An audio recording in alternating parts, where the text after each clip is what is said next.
The Victorian Premier and the PM have been accused of turning a blind eye, with claims they failed to act on allegations of extreme violence and standover tactics sent to them in 2022. Why did it take you a year to respond? It's clear that the correspondence was not processed quickly enough. Registration is a disaster for workers. Workers in a dangerous, precarious industry like construction overnight would have their representation stripped away and be at the mercy of unscrupulous employers, bad safety. So as the CFMEU fights for survival, what will it take to root out the rot? Former CFMEU National Secretary John Sutton left the union in 2010 after 31 years, so you could say he's seen it all. John, were these types of allegations around when you were working within the union?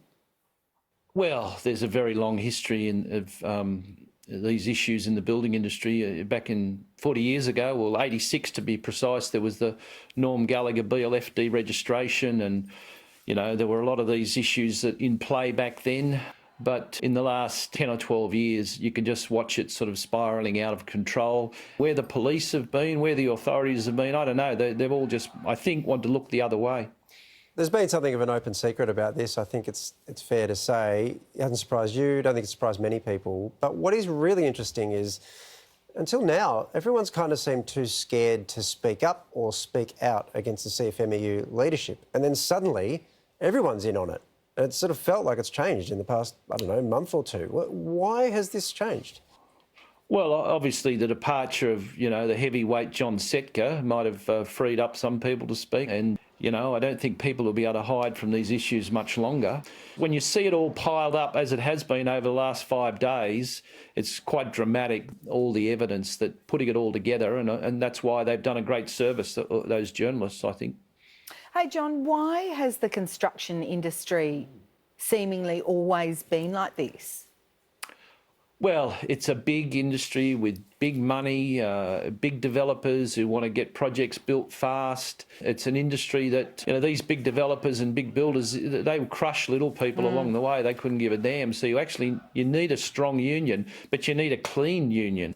The use of muscle is just gone out, totally out of control. As soon as you start to play with corruption, the gangsters hear about it, they're right onto you, and really it's a very slippery slope from there, and it's very hard to get your good name back. Said we need a clean union. What are we going to do from now? How are we going to clean it up?